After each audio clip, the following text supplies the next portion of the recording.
It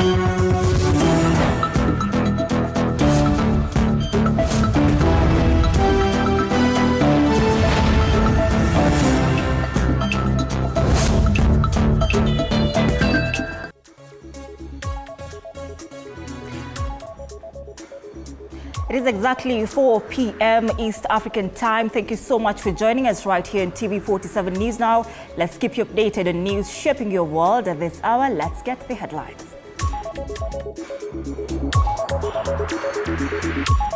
Coming up on News Now. The race for the African Union Commission chairmanship for Raila Odinga picks up speed in what PSC Musalia Mudavadi says is a must-win contest. President Ruto will be officially unveiling the candidacy of Honorable Raila Amolo Odinga for the position of African Union Chair. Confusion and dismay across the country as parents and students come to terms with the strike by members of the Kuppet Union. We are sending a very serious signal to the employer that your employees are unhappy with you. And a cocktail of environmental pollution and other local factors cited as the main cause of a mysterious outbreak of eye disease in Kitengela. Shida kubwa sana ni allergy ya macho, kufura. Sasa tumeleta madawa ya allergy ya macho. Tumeleta natural tears tusaidia wagonjwa. All right, welcome once again to this live broadcast. My name is Odida, and on to our top story this hour, the campaigns of the former leader of Azimio la Umoja, Raila Odinga, to contest for the position of chairman of the African Union Commission are ongoing. Prime Cabinet Secretary Musalia Mudavadi has stated that these campaigns are being led by highly experienced and knowledgeable individuals, urging Kenyans to support Odinga in these efforts. I want to state that we are firmly on course. The deadline for handing in papers was on the 6th of August for the candidates, and we successfully handed in the papers and credentials for the Honorable Raila Amolo Odinga, who is the official designated candidate on behalf of Kenya for that position. President Ruto will be officially unveiling the candidacy of Honorable Raila Amolo Odinga for the position of African Union Chair.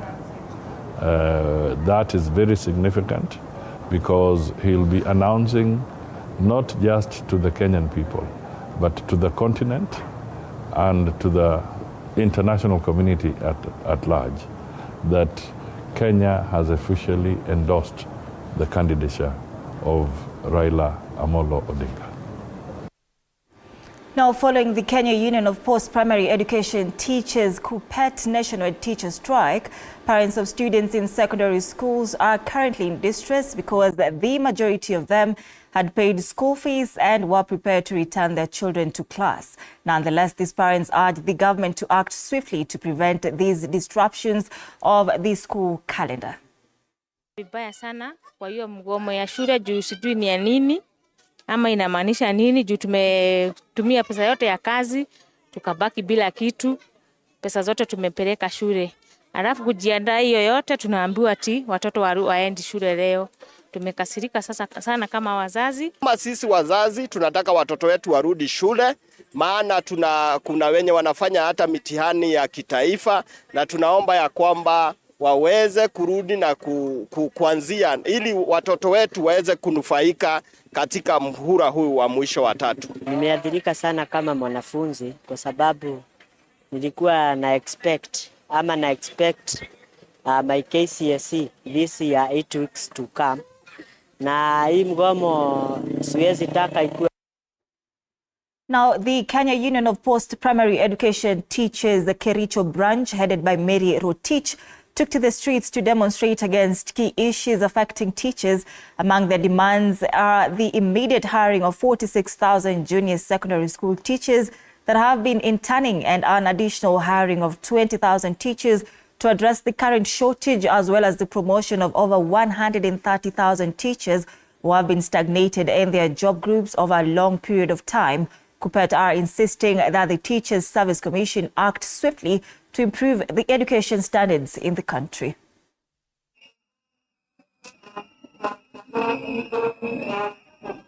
KUPPET, Kericho County, we have come together. We know that our National Governing Council have sat, and upon going through the dialogue between our union and TSC, we realized that TSC has just refused to listen to the teachers.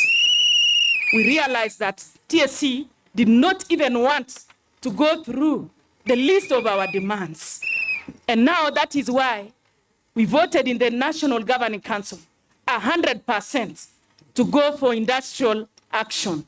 So we'll be having demonstration, and here at Kericho County, this is our day one. So when you see us coming out like this is just but a warm-up. And we know that we are going to speak loud and clear. Kericho, representing all the teachers, and we have some grievances. Among the grievances which we have is that the junior secondary school teachers, 46,000, should be confirmed. Still on that breath, the Kenya Union of Post-Primary Education Teachers West Pokot branch has criticized the move by the Kenya National Union of Teachers (NAT) for withdrawing from the ongoing teacher strike, saying they will not bow to pressure. Now led by the branch executive secretary Alfred Kamuto, they vowed not to resume with their duties until their grievances as per the CBA is addressed.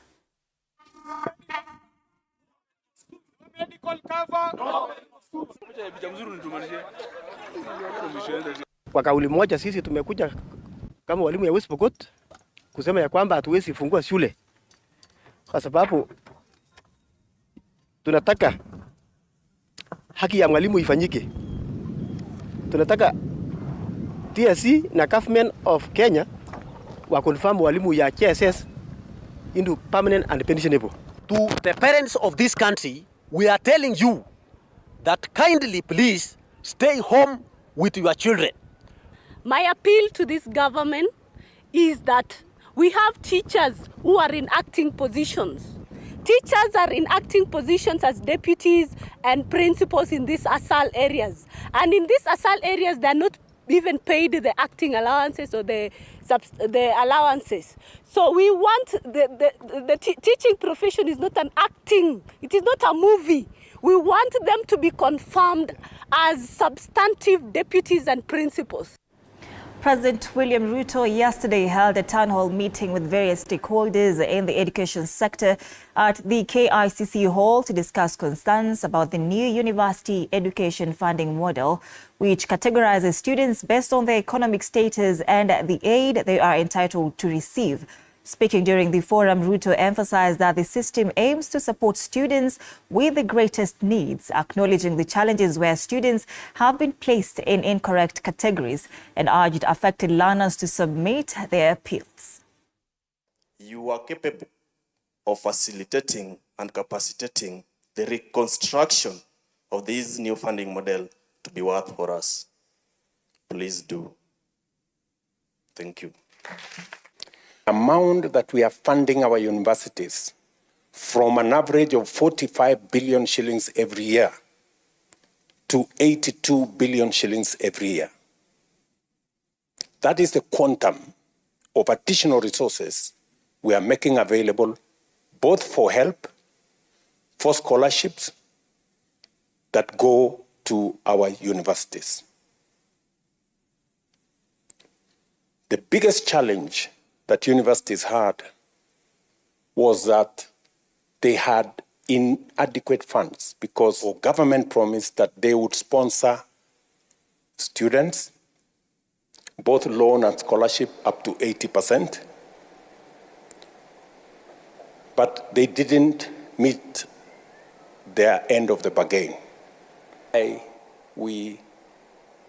this model, we have said we cannot provide for scholarship. It's because in the past, we said we are going to give them scholarship. And because we didn't have the money, we didn't. And we put many of those private universities in a lot of trouble.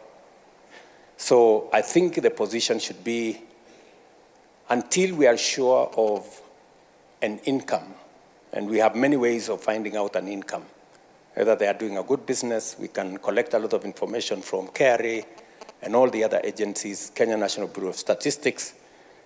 And I will encourage those of us who took a loan from the university, if you can afford to pay, please, let us pay.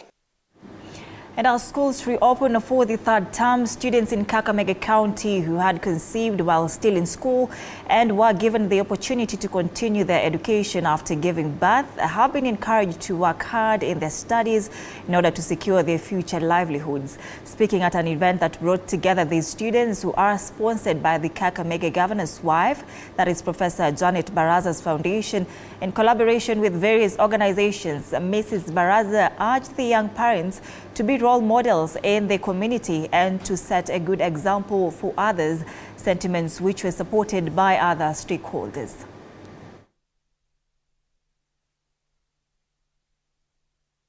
And with your education, you can create the life you envision for yourself and for your child.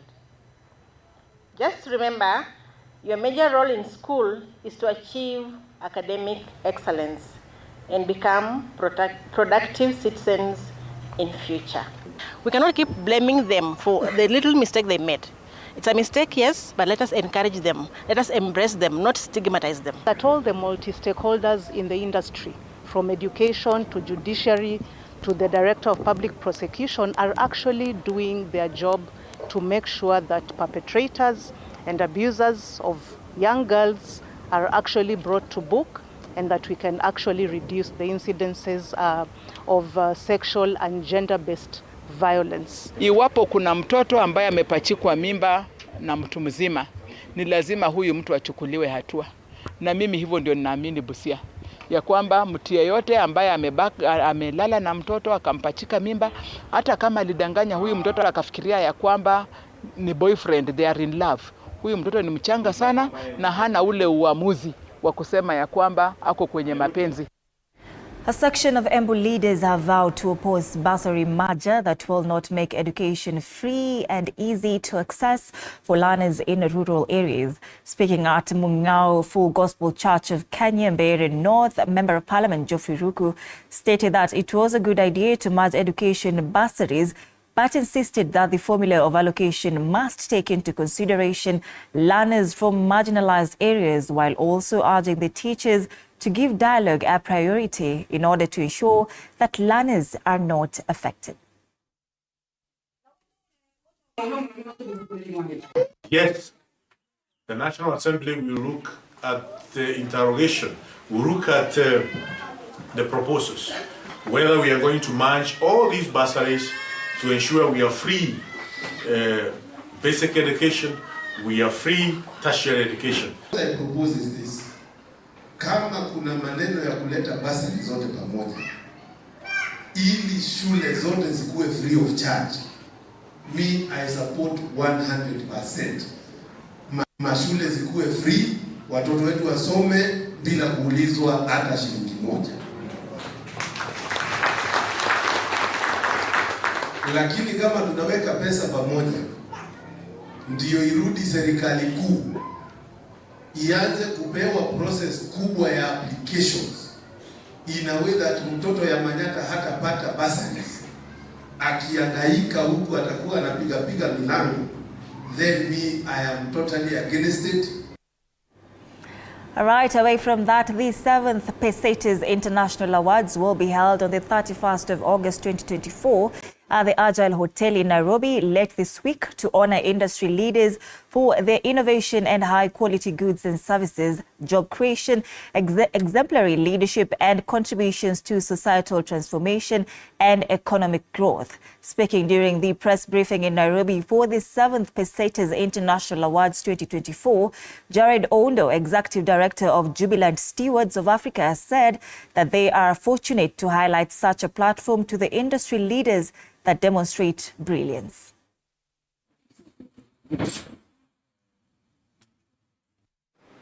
Yeah, so definitely the impact is very visible, especially the companies that we have honored. You will look at them, they have really grown, because a couple we have been also be able to analyze and give them feedback on what we have seen, what has worked, what they have been doing good, and what they have not doing in the correct manner. So it has helped them to improve in terms of their corporate governance. It has also helped them increase their revenues. Like there are a couple of companies that have really grown, and even you can see the way they have been doing their things in terms of branding themselves, positioning themselves in the market, their route to market. Even some of them, you have encouraged them to, they have now even started R&D, that's research and development departments that they didn't have before. This award is very instrumental to Jubilant Stewards of Africa, because it has been key for our goals for improving different SMEs and different companies from different sectors of the economy. Now, an alert has been issued regarding an outbreak of eye disease in Kitengela, Kajiado County, following the free eye treatment conducted in Kitengela by the City Eye Hospital. It was discovered that the residents face a serious risk of developing eye-related diseases, calling on the residents to appear for treatment. These doctors, led by Rotary Club President Judy Maruru, stated that exposure to dust and pollution from nearby companies has been the cause of these eye-related diseases. Yes.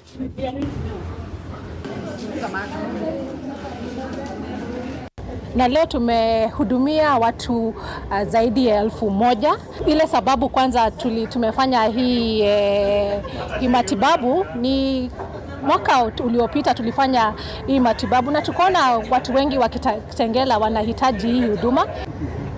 Tumeleta watu wa Nairobi City Eye, ni partner wetu leo.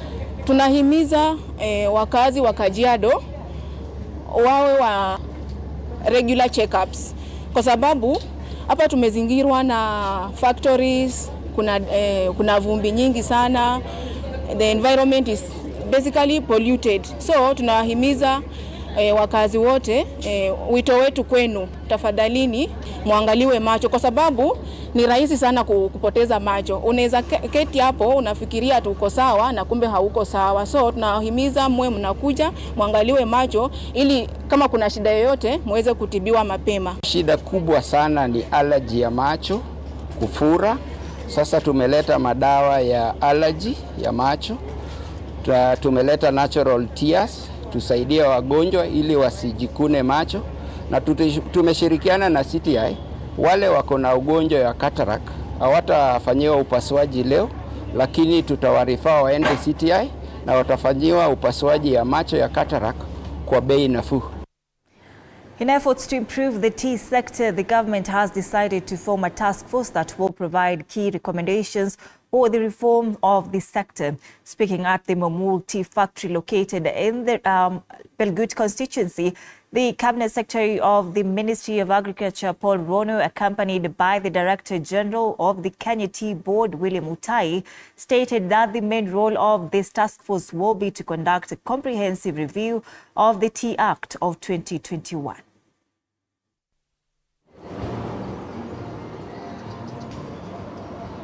Within the next 1 month, there will be a cassetted task force which will look at the whole tea sector and assist the government in providing the necessary recommendation so that government can see how to implement those particular recommendations.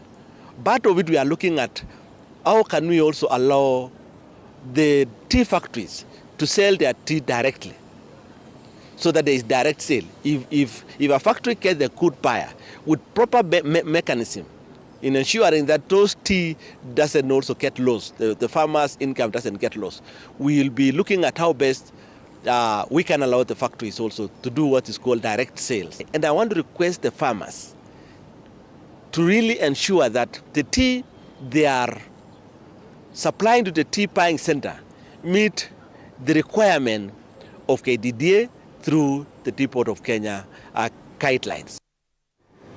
Still on that, members of the Kipsigis community clans have protested against the sale of Lipton's tea estate to Brown's plantations. Now, Joel Kimeto, Secretary General of the Kipsigis Community Clans Organization, stated that the purchase of Lipton teas and infusions in the South Rift region by Sri Lankan-based multinational Browns Investments has sparked strong opposition from the local community.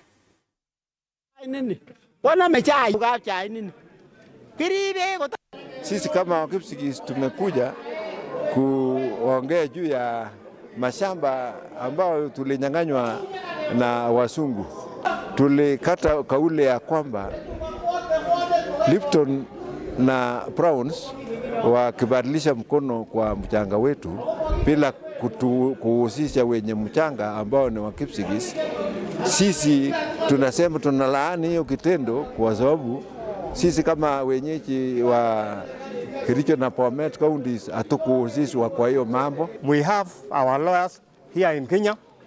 We have other lawyers in abroad, and we want our indigenous people, the Kipsigis community, to be patient and wait.